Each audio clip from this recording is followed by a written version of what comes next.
Welcome to Always Moving Forward with Renee. Moving forward.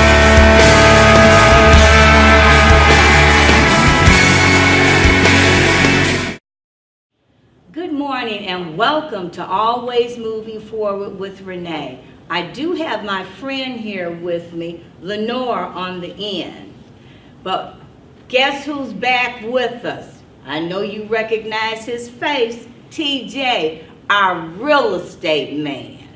Okay, like they used to say, the insurance man is coming.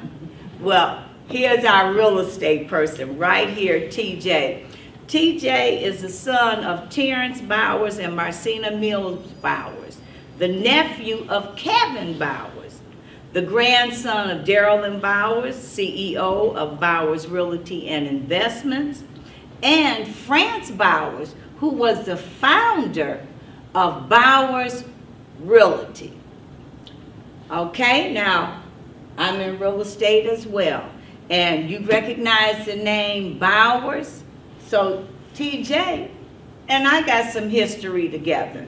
But TJ comes from a long history of real estate. So it tells you that he is qualified to sit here, answer any questions, and to take you into that home and sell your home, put you in a home, and also lease a home for you. But TJ, I've got a question here. Why should people consider getting a mortgage rather than leasing?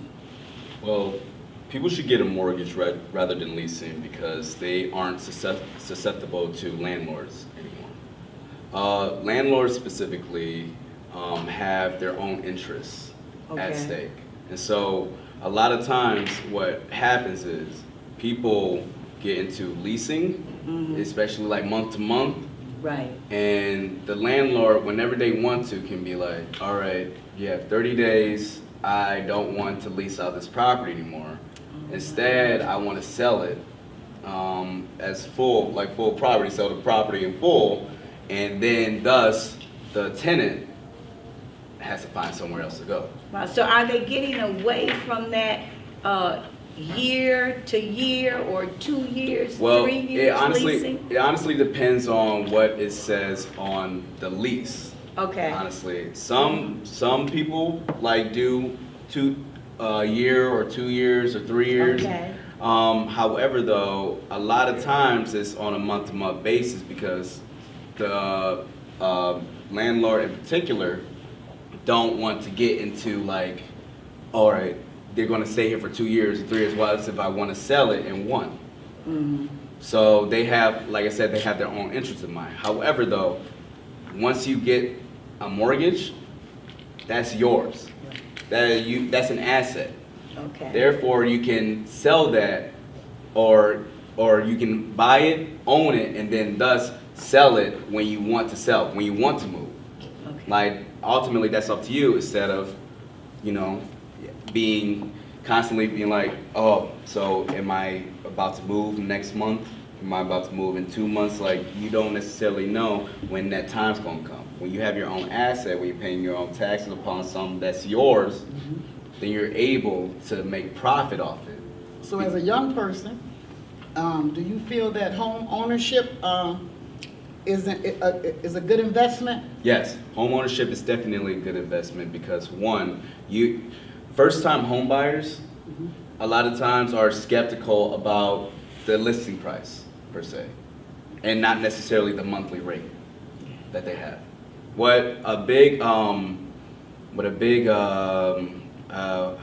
How should I say this?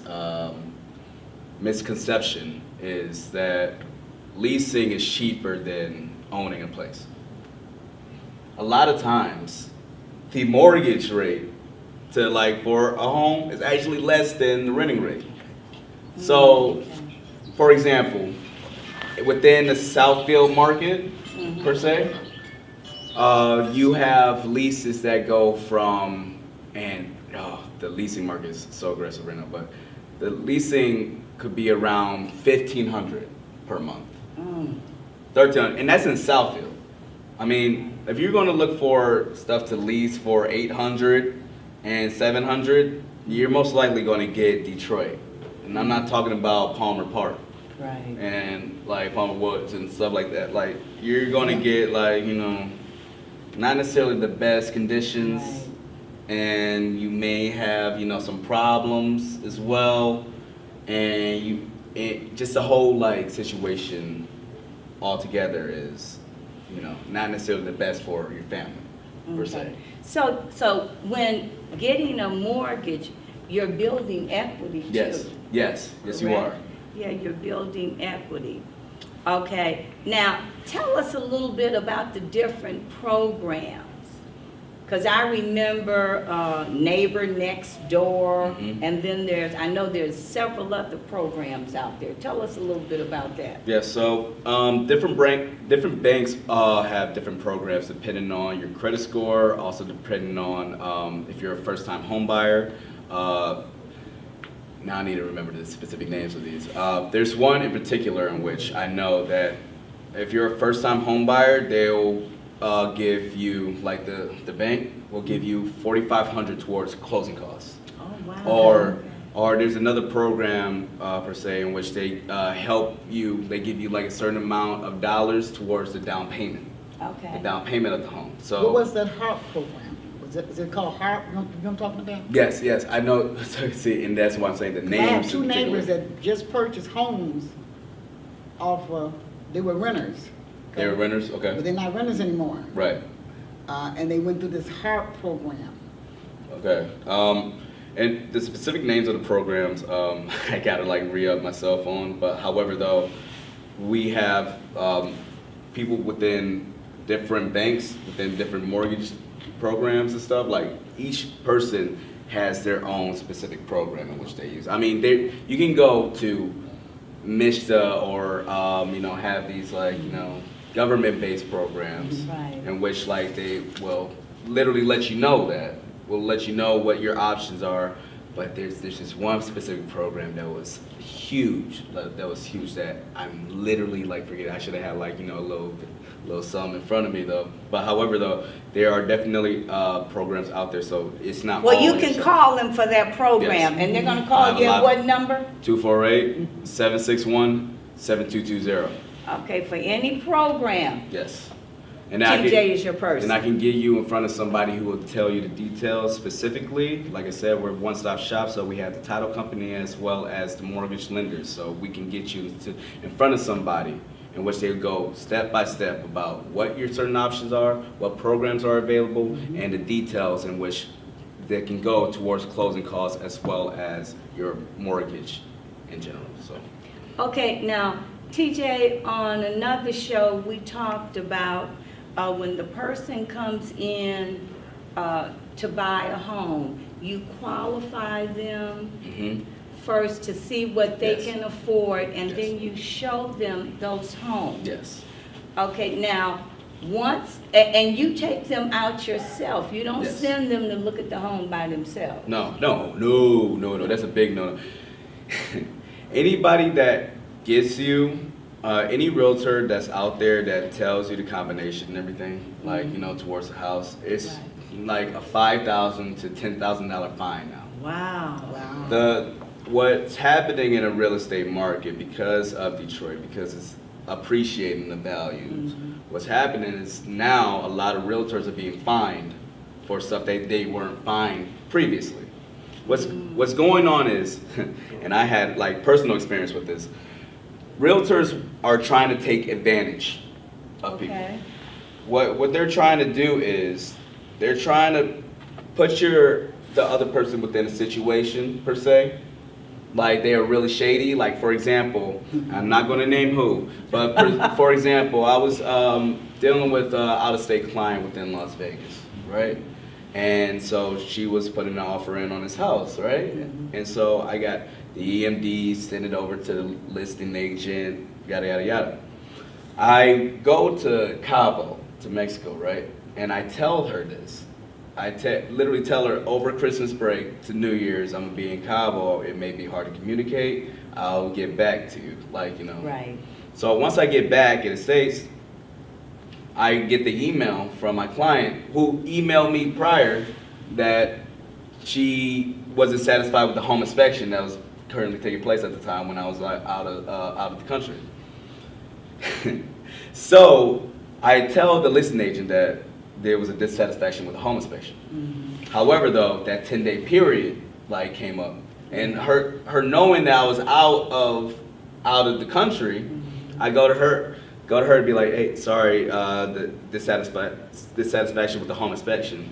What she said to me was, all right, your client owes my client $3,000.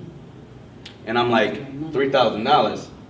First of all, the EMD that we put down was $1,000. How does she owe you $3,000? And so I go back to the purchase agreement, and bold, right under where I wrote, in bold, she says, and then an additional $2,000 goes to the seller, making it a total of $3,000 for the EMD. I didn't sign off on this. She didn't notify me on this. My client didn't know about it because we had text messages and stuff that said like, all right, yes, $1,000. Like there wasn't a meeting of the minds. Therefore, the contract was voidable at that certain point in time. And so, not going to name who. And so she literally came up to me and said, "You're going to learn your lesson." Da da da da da. Like literally talking to me like a little kid. I'm like, okay, all right, for sure. And so we literally went through the process, went over her head, and then went straight to the broker. And then he was like, yes, that was not acceptable at all. Right. And then she ended up signing a mutual release, giving my client back the $1,000. She ended up like living in Las Vegas anyway. Right. But what I'm saying is, there's been constant stories of people who are getting fined for literally little things, and so we have to be paying attention to detail every single time we go into a contract with someone, and look at line by line, and some purchase agreements as well too. Like you have to go and read the PAs, because some of these purchase agreements, these real estate companies put in these little like clauses and stuff that are not acceptable whatsoever. But however, though, since they are in a contract, and if you're signing it, then that just makes you agree upon that. What is, I know someone who, they said they bought a house, right? So as time, maybe like a year passed, and then I found out they had to leave the house. So I'm like, I thought you bought this house. He said, and I said, did you have a closing? And I had two people I've asked this question. I said, did you have a closing? And they said, what? What's that? So I know if you don't know what a closing is, you haven't purchased a home. So can you tell the people what is a closing? Wow. So they kind of understand and know. All right. If you don't have a closing, you haven't purchased a home. So a closing is where. And before we get to the closing, because I know this is before the closing, the EMD, you mentioned the EMD. Yes, EMDs. So tell them what the EMD is. All right, so what an EMD is a security deposit. It's something that which you sign a cashier's check, and then you send it to the bank or the title company. More so, it's the title company to hold. Like what it does is it holds the security deposit. You're entitled to that security deposit for X amount of days if you like go into the contract agreement. So it's never taking it out of your bank. Per se. Okay. You're not literally paying $2,000 up front and then, no, that's not the case. It's a security deposit. They literally just hold it so they know that you are serious about the actual contract. Now, within 10 days, usually it's 10 days of the home inspection, you can always be like, I was dissatisfied with the home inspection, therefore you are entitled to your security deposit, bringing it back. Yes. So up to that point, once that 10-day period passes, then you were satisfied with the home inspection, you can't pull out of that contract like when the appraisal and the mortgage process Is it like good faith? Yeah. Good faith. No. Well, kind of. We kind of talked about that earlier. Yes. You know, what happened to me? So. Yes. No. But that's what I'm saying. It's like you got to make sure they have a real estate agent that's looking for your best interest, because a lot of these people literally partner up with others to put to put clients in situations in which they didn't even know that this was a case.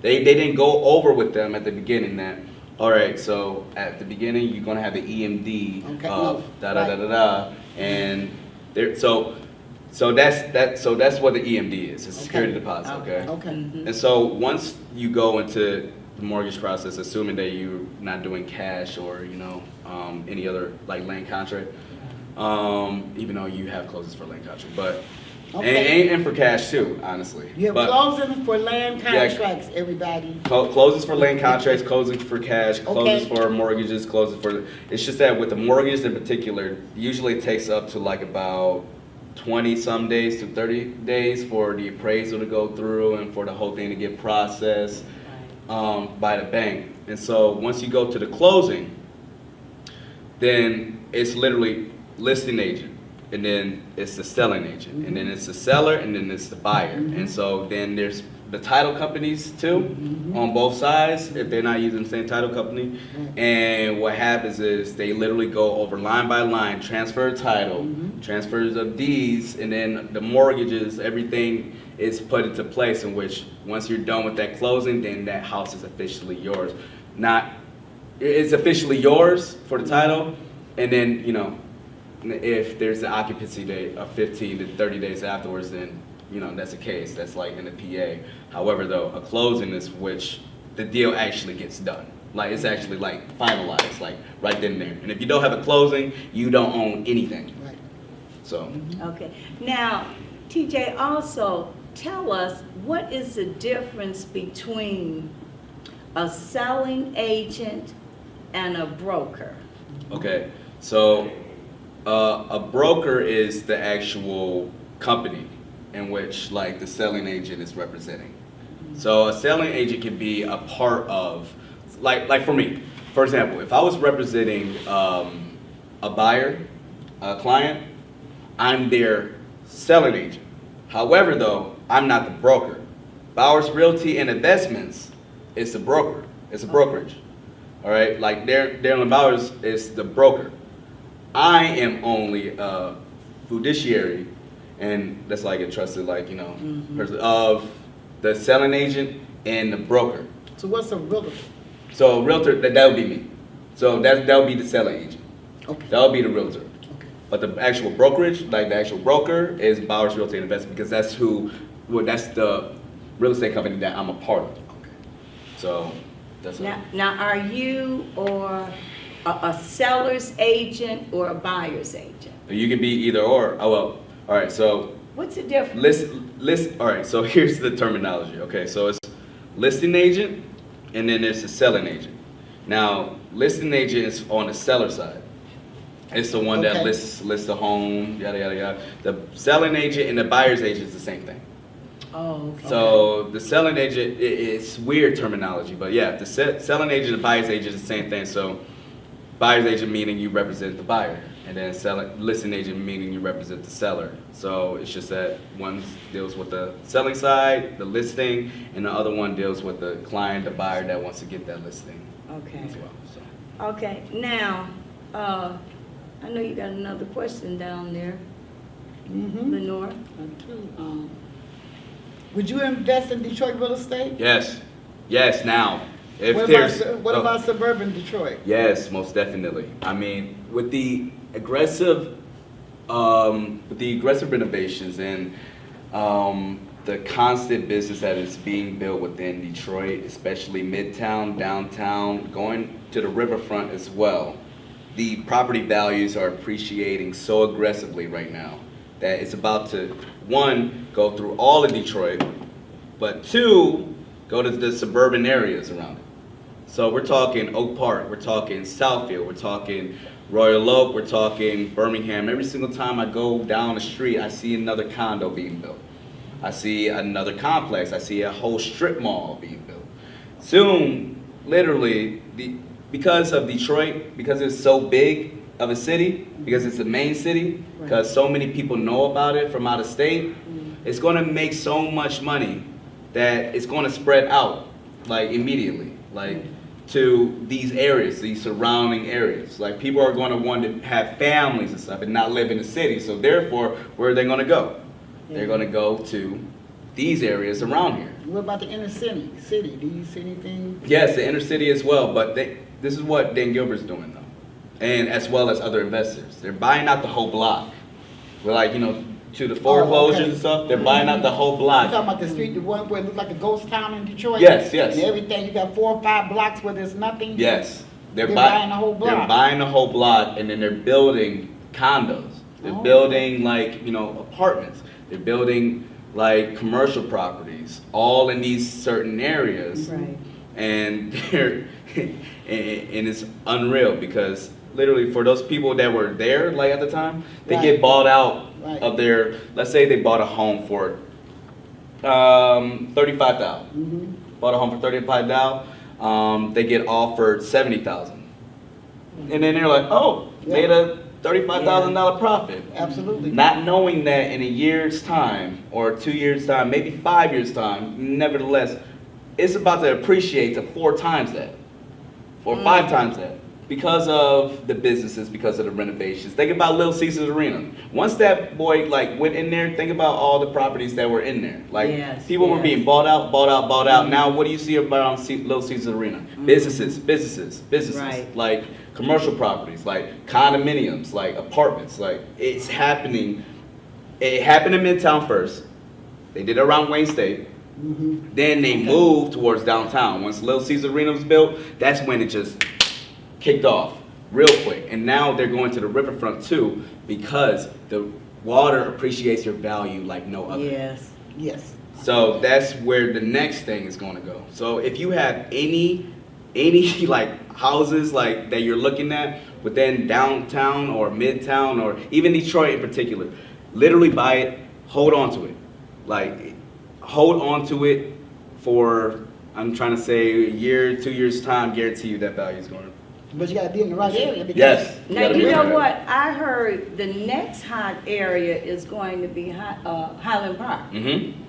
But but that's the thing though. Everything's conveniently located within that. Once all that stuff happens downtown, the amount of businesses that influx and outflux it's going to be to the point in which people are going to want to live around them. People are going to want to easily commute to that because I don't know if you've been on the freeways lately, but they suck going to Detroit. All right. Like, honestly, the traffic, nobody wants to be sitting in traffic for 50 minutes to an hour instead of going literally down the street to their business. And then also like in downtown for restaurants and all these new buildings, new businesses and everything. You want to be within walking distance or around that time, like around that off the bus specific line. area. Yeah, because I'm a Highland Parker. So around the Highland Park area, your biggest streets like Hamilton and Woodward Avenue, you have bus lines. Yes. You go all the way downtown Yes. Detroit. And, No problem. and- Run regular all the time. Woodrow Wilson. And what you are hitting on is, all right, and this is only speculation. However, though, I do see a couple things that actually, kind of makes me think that it's about to, come to fruition. I think Detroit is going to go from an automotive city to some like Chicago, where it's public transportation, where people don't even have to drive in Detroit. They can literally take what's that new thing that they just have? Like an downtown? L train. Yeah, L Chicago. train, Going stuff on like that. Woodward. You're starting to slowly see this, and what I'm thinking is they're going to have all these different public transportation. They're So gonna they're going extend to it out. exactly. They're going to go less from the automotive industry, hence like the plants closing down, certain stuff like that, and then maybe trying to go for electric per se, but like it's going to be public transportation. Like green is like the new thing that's going to go. Right. So Okay. But you know what, TJ, our time is ticking down. Now, what would you tell the audience, our listeners, our viewers? What would you tell them that they need to do, number one, in order to get ready to buy that home, to lease that home? Main thing is start working on your credit now. Start learning how to build your credit as well as your assets in general. What that does is it gives you more, I guess, stronger, how should I say this? Like a stronger value when you're like going out to like shop for these properties. Got a little leverage there. Yes, exactly, leverage. Because the real estate market is very competitive. It ultimately depends on how fast you get an offer in, how strong the offer is, and how strong the buyer is. Now, if you don't have that good of a credit score, you won't be able to lease or get a mortgage unless it's probably a very, very, very sketchy kind of like areas, you know? Like right now for leasing, you have to have a good credit score to get a lot of leasing properties now. Because with each lease, you have to have an application. It comes with an application. It goes for $35, $45, $55. Now, a lot of times, people with low credit scores are trying to rent properties, right? Yes. But however, they got to pay. Some of these leases say you have to pay our application fee. So they're constantly paying $35, $45, $55, sometimes $60, $70, whatever dollars to get a background check. A background check that literally includes evictions, that includes like your income, that includes also your any delinquencies that you have had. All of that goes into, and the landlord, mind you, decides whether you are good enough to live in my property from that. Well, yeah. So all in all, everything that has to do with anything real estate has to do everything with credit scores as well as your income level as well. And also just make sure that you have pay stubs, like you literally have bank statements, because they want 6 months of that, at least 6 months of previous bank statements. So make sure that you go into the bank and check it. Okay. Well, you know, I hate that we always run out of time, but TJ, it has really been very informative here with you, because as a real estate agent, you have schooled me. You have schooled me, and I've been an agent for some years. But, you know, you're never too old to learn. That's right. And I've been, you know, just sponging up what you've been talking about. And audience, you should have been doing the same thing. But if you have any questions, please give TJ a call at 761-7220. Okay, that's his personal cell phone. If you forget that, you can call us here at 313-657-5556, and we'll get those questions to TJ, and he will get back with you.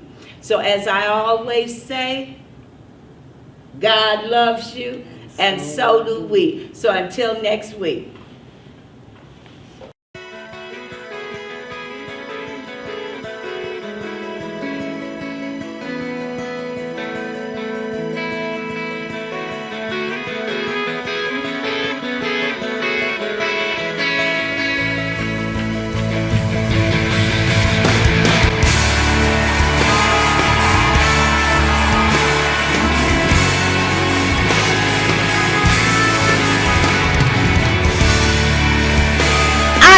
You enjoy Always Moving Forward with Renee.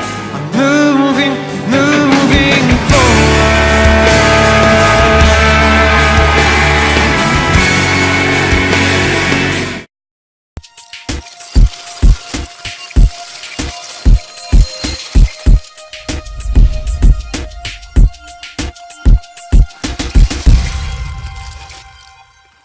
What's up, everybody? This is your girl, Vicki Winans, and you're watching Bell Global Network.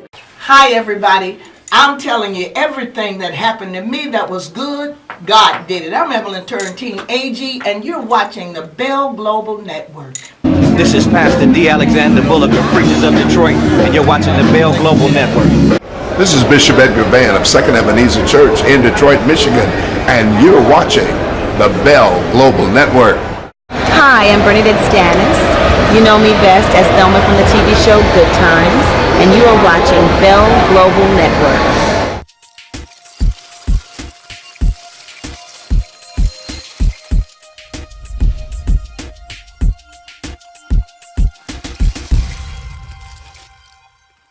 What's up, everybody? This is your girl, Vicky Winans, and you're watching Bell Global Network.